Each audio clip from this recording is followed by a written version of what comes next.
आज हम कक्षा द्वादश के रसायन विज्ञान के पीडीएफ के पेज नंबर 7 पर हाइड्राइड टॉपिक को पढ़ेंगे, जो कि नाइट्रोजन फैमिली से बिलोंग करता है। नाइट्रोजन फैमिली में जो हाइड्राइड आते हैं, उन हाइड्राइड्स के बारे में हमने पढ़ना है। हम क्या कहेंगे कि इस वर्ग के सभी तत्व MH3 सहसंयोजक रचना के गैसीय हाइड्राइड बनाते हैं। मतलब सहसंयोजक बंध इनके बीच में बनता है। जैसे NH3 अमोनिया हो गया, PH3 फास्फीन, ASH3 आर्सिन हो गया, SBH3 स्टीबिन हो गया और BiH3 बिस्मिथीन हो गया। तो हमने कहा कि जो नाइट्रोजन फैमिली है, नाइट्रोजन फैमिली के जो हाइड्राइड बनते हैं वो हाइड्राइड MH3 प्रकार के बनते हैं। M के स्थान पे हम नाइट्रोजन फैमिली का कोई भी एलिमेंट ले सकते हैं। क्लियर? अब आगे चलते हैं। ये सभी हाइड्राइड विषैले होते हैं और विषाक्तता NH3 से BiH3 की ओर बढ़ती है। मतलब यहां से लेकर यहां तक जाएंगे तो विष का गुण जो है इसके अंदर वो बढ़ता चला जाएगा, विषाक्तता बढ़ती चली जाएगी। मतलब पॉइजनस प्रॉपर्टीज और भी ज्यादा बढ़ती चली जाएगी। क्लियर होगी ये भी बात? अब हमने कहा इन सभी हाइड्राइडों की गंध तीक्ष्ण होती है। ये तीक्ष्ण गंध के होते हैं, ठीक है ना, तीखी गंध होती है इनकी। NH3 जल में अत्यधिक विलेय है, जबकि अन्य हाइड्राइड अल्प विलेय है। जो NH3 है वो जल में अत्यधिक विलेय होता है और जो अन्य हाइड्राइड हैं वे अल्प विलेय होते हैं। क्लियर हुई ये भी बात? अब आगे चलते हैं। हमने कहा हैलाइड। हैलाइड में क्या पढ़ते हैं? नाइट्रोजन को छोड़कर इस वर्ग के सभी तत्व दो प्रकार के हैलाइड बनाते हैं। नाइट्रोजन को छोड़ दीजिए, बाकी जितने भी हैं वो दो प्रकार के हैलाइड इसमें बनाते हैं। इस परिवार के जो तत्व हैं दो प्रकार के हैलाइड बनाते हैं। कौन कौन से? एक तो होता है ट्राई हैलाइड, एक होता है पेंटा हैलाइड। तो हम क्या कहेंगे? नाइट्रोजन केवल ट्राई हैलाइड बनाता है। नाइट्रोजन क्या बनाता है? ट्राई हैलाइड बना सकता है, क्योंकि इसके बाह्यतम कोश में, वो हमने पहले भी पढ़ा था पॉइंट, कि 3 अयुग्मित इलेक्ट्रॉन होते हैं और D उपकोष अनुपस्थित होता है। ठीक है ना, इसलिए ये केवल ट्राई हैलाइड ही बना पाता है नाइट्रोजन। बाकी और जितने तत्व हैं उनमें 5 अयुग्मित इलेक्ट्रॉन होते हैं और D उपकोष प्रेजेंट होता है। ठीक है ना, तो हम कहते हैं कि उनमें वो पेंटा हैलाइड भी बना सकते हैं। तो क्या कहेंगे? क्योंकि इनके बाह्यतम कोश में रिक्त D उपकोष नहीं होता, इसलिए यह पेंटा हैलाइड नहीं बनाता है। क्लियर हो गई बात हमारी? आगे चलते हैं, ट्राई हैलाइड पढ़ेंगे। क्या? Try halide. अब देखिए, इस वर्ग के सभी तत्व हैलोजन के साथ सीधे क्रिया करके ट्राई हैलाइड बनाते हैं। NCl3, NBr3 व NiE3 को छोड़कर इस वर्ग के सभी तत्वों के सभी संभव हैलाइड अस्थायी होते हैं। जितने भी हैलाइड हैं संभव, वो अस्थायी होंगे। कैसे होंगे? अस्थायी होंगे। अब आगे देखिए पेंटा हैलाइड। पेंटा हैलाइड में क्या कहेंगे? पेंटा हैलाइड्स नाइट्रोजन व Bi को छोड़कर इस वर्ग के सभी तत्व पेंटा हैलाइड बनाते हैं। क्या करते हैं? पेंटा हैलाइड बनाते हैं। नाइट्रोजन के बाह्यतम कोश में रिक्त D उपकोष अनुपस्थित होने के कारण, ठीक है ना, यह अपने अष्टक का प्रसार नहीं कर सकता है, अतः यह पेंटा हैलाइड नहीं बनाता। इसके अंदर पेंटा हैलाइड बनाने का गुण नहीं होता। ठीक है, समझ चुके होंगे। अब हम पीडीएफ के पेज नंबर 8 पर चलते हैं। अब पीडीएफ का जो पेज नंबर 8 है वो हमें क्या बता रहा है उसको समझिए। हमने कहा बिस्मिथ निष्क्रिय युग्म प्रभाव के कारण पेंटा हैलाइड नहीं बनाता है, क्योंकि बिस्मिथ जो है वो थोड़ा निष्क्रियता का गुण रखता है, इसलिए वो पेंटा हैलाइड नहीं बनाता। अब देखिए, बड़ा ही इंपॉर्टेंट इसमें आता है क्वेश्चन, क्या कि नाइट्रोजन वर्ग 15 का प्रथम सदस्य है। कैसा? वर्ग 15 का प्रथम सदस्य है जो अन्य तत्वों के साथ निम्न कारणों से असंगत व्यवहार प्रदर्शित करता है। सबसे पहले 15वें वर्ग में सबसे पहले नाइट्रोजन को रखा गया है, इसलिए नाइट्रोजन का आकार सबसे छोटा है, इसकी विद्युत ऋणात्मकता एवं आयनन ऊर्जा उच्च है, सबसे ज्यादा है। क्लियर। इसके संयोजी कोष में डी उपकोष अनुपस्थित होते हैं। ये भी बात हमने कई बार पढ़ ली है इसी चैप्टर में कि नाइट्रोजन का जो आउटर मोस्ट सेल है उसमें डी ऑर्बिटल एब्सेंट होते हैं। नेक्स्ट चलते हैं। 3 इलेक्ट्रॉन युग्म के साझे में 2 नाइट्रोजन परमाणु एक दूसरे से ट्रिपल बॉन्ड के द्वारा जुड़े हुए होते हैं, ठीक है ना। द्विव परमाणु अणु बनाते हैं। जैसे नाइट्रोजन नाइट्रोजन के साथ ट्रिपल बॉन्ड के द्वारा जुड़ता है और N2 बनाता है तो द्विव परमाणु अणु बनाया। जबकि अन्य तत्व चतुष्क परमाणु अणु बनाते जैसे P4, AS4, SB4, Bi4, ठीक है ना। आगे चलते हैं। नेक्स्ट पॉइंट आता है हमारा, नाइट्रोजन का NH3 अस्थाई हाइड्राइड है जबकि अन्य तत्वों के हाइड्राइड कम अस्थाई हैं तथा अपचायक गुण रखते हैं। कैसे गुण? अपचायक गुण रखते हैं।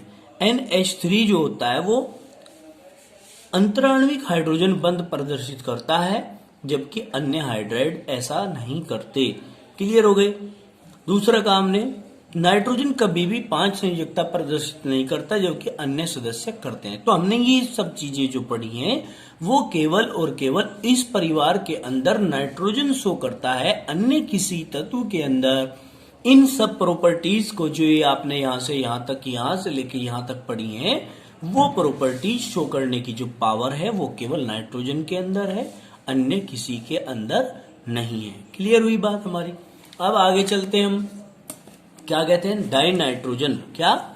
डाई नाइट्रोजन, जो कि इसका मुख्य टॉपिक है। अब डाई नाइट्रोजन में क्या पढ़ोगे? N2 एक गैस है जो वायुमंडल में आयतना अनुसार लगभग 78% भाग का निर्माण करती है, यानी कि इस एटमॉस्फेयर का 78% नाइट्रोजन बनाती है। नाइट्रोजन की सर्वप्रथम खोज डेनियल रदरफोर्ड ने सन 1772 में की। किसने में? 1772 में। किसने की? डेनियल रदरफोर्ड ने। तथा सन 1775 में लेवासिये ने इसकी तत्व के रूप में पहचान की।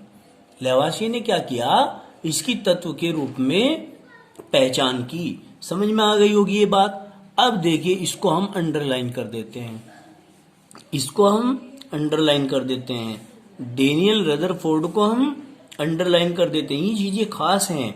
फिर सन 1828 में चैपल ने इसे नाइट्रोजन नाम दिया। देखिए कितनी महत्वपूर्ण बात है। जो नाइट्रोजन नाम दिया इसको वो चैपल ने दिया। फिर हमने क्या कहा कि यह संयुक्त अवस्था में NaNO3 साल्ट पीटर, जिसको हम बोलते हैं क्या? साल्ट पीटर, तथा KNO3 इंडियन साल्ट पीटर, इसको हम चिली साल्ट पीटर भी कहते हैं, चिली साल्ट पीटर, और ये इंडियन साल्ट पीटर में नाइट्रेट के रूप में पाए जाते हैं। मतलब नाइट्रोजन जो है वो NaNO3 चिली साल्ट पीटर और KNO3 इंडियन साल्ट पीटर के नाम से जाना जाता है। अब देखिए N2 डाइनाइट्रोजन, जिसको हम बोलते हैं, इसको बनाने की विधियां, तो क्या कहेंगे? बनाने की विधियां मतलब मेथड ऑफ प्रिपरेशन, प्रयोगशाला विधि हम पढ़ रहे हैं। हम कहेंगे N2 को प्रयोगशाला में अमोनियम क्लोराइड, क्या कहा? अमोनियम क्लोराइड विलयन की सोडियम नाइट्रेट से क्रिया करके प्राप्त किया जाता है। हम इससे क्रिया करते हैं और इसको प्राप्त करते हैं। किस किस की क्रिया? अमोनियम क्लोराइड और सोडियम नाइट्राइट से क्रिया कराते हैं तो हमें क्या प्राप्त होता है? नाइट्रोजन प्राप्त होती है, डाई नाइट्रोजन प्राप्त होती है। देखिए यहां पर NH4Cl प्लस NaNO2, NaCl अलग हो गया। फिर नाइट्रोजन और नाइट्रोजन अलग हो गई N2 के रूप में। हाइड्रोजन के चूंकि यहां पर 4 हैं, ऑक्सीजन के 2 हैं, तो हमने 2 कॉमन ले लिया और 2 दूनी 4, 2 एकम 2 पूरे हो गए। वाटर के मॉलिक्यूल बन गया, वाटर के 2 मॉलिक्यूल बने हैं। अब देखिए इस क्रिया में थोड़ी मात्रा में HNO3 तथा NO भी बनते हैं, ठीक है जी, नाइट्रिक अम्ल भी बनता है। इन अशुद्धियों को थोड़ी मात्रा में पोटेशियम डाइक्रोमेट युक्त H2SO4 की जलीय विलयन में प्रवाहित करके हम दूर कर लेते हैं। हमने क्या कहा, अमोनियम नाइट्रेट को गर्म करके N2 प्राप्त होती है। देखिए NH4NO2, इसको हमने क्या किया, गर्म किया। गर्म करेंगे तो N2 हमारी अलग निकल गई, ये नाइट्रोजन N2 अलग निकल गया। हाइड्रोजन के 4 हैं, ऑक्सीजन के 2 हैं, तो हमने क्या किया, 2 कॉमन ले लिया, 2 दूनी 4, 2 एकम 2, क्योंकि देखिए इसको हम 1 मान के चलते हैं, जब कुछ नहीं होता 1 मानते, 2 दूनी 4 तो एकम 2, तो ऑक्सीजन के यहाँ 2 थे, हाइड्रोजन के 4 थे, 2 दूनी 4 2 एकम 2, बराबर हो रहे हैं, बैलेंस हो रहे हैं। क्लियर। अब आगे चलते हैं। हमने कहा NH3 को तप्त क्यूप्रिक ऑक्साइड CuO बोलते हैं फॉर्मूला, पर प्रवाहित करने पर शुद्ध N2 प्राप्त होती है। क्या कहेंगे, 2NH3 + 3CuO। ठीक है, तो क्या होगा, ये यहां से N2 अलग निकाल दीजिए, निकल गया N2 अलग आपका। फिर आप यहां से 3 दूनी 6 हाइड्रोजन के हैं, 3H2O बना दीजिए, 3 दूनी 6, 3 एकम 3 ऑक्सीजन भी निकल गए। यहां बचा 3 कॉपर के, वो 3 कॉपर के आप अलग निकाल देते हैं। तो इस प्रकार से भी आप डाइनाइट्रोजन बना सकते हैं। क्लियर हुई बात। अब देखिए, क्योंकि अब हम पढ़ रहे हैं भौतिक गुण, फिजिकल प्रॉपर्टीज किसके, डाइनाइट्रोजन के। चूंकि हमारा मुख्य टॉपिक है डाइनाइट्रोजन, विद्यार्थी केमिस्ट्री के अंदर पढ़ते यही भूल जाते हैं कि टॉपिक क्या चल रहा है, फिर उनको समझ नहीं आता कि हम क्या पढ़ रहे हैं क्या नहीं। सदैव अपने मुख्य टॉपिक को बार बार अपने ध्यान में रखें और तभी उसको पढ़ें, तभी उसका लाभ मिलेगा। हमने कहा यह रंगहीन होता है। कौन होता है रंगहीन, डाइनाइट्रोजन। गंधहीन होता है, स्वादहीन होती है, गैस है ये, जो वायु से थोड़ी सी हल्की है। कैसी है, हल्की है। इसमें कोई विषैला गुण नहीं होता है, किसमें, नाइट्रोजन में। लेकिन जैसे जैसे नाइट्रोजन फैमिली में नीचे की ओर आएंगे तो हमने पढ़ा था कि विषाक्तता का गुण बढ़ता चला जाएगा, लेकिन जब सबसे ऊपर हैं तो हम कहेंगे कि इसमें विषाक्तता का गुण नहीं होता है। दूसरा पॉइंट पढ़ेंगे अब। यह जल में अल्पविलेय है। कैसा है, जल में अल्पविलेय है। यह न तो स्वयं जलती है और न ही जलने में सहायक है, न खुद जलती और न ही जलाने में किसी की सहायता करती।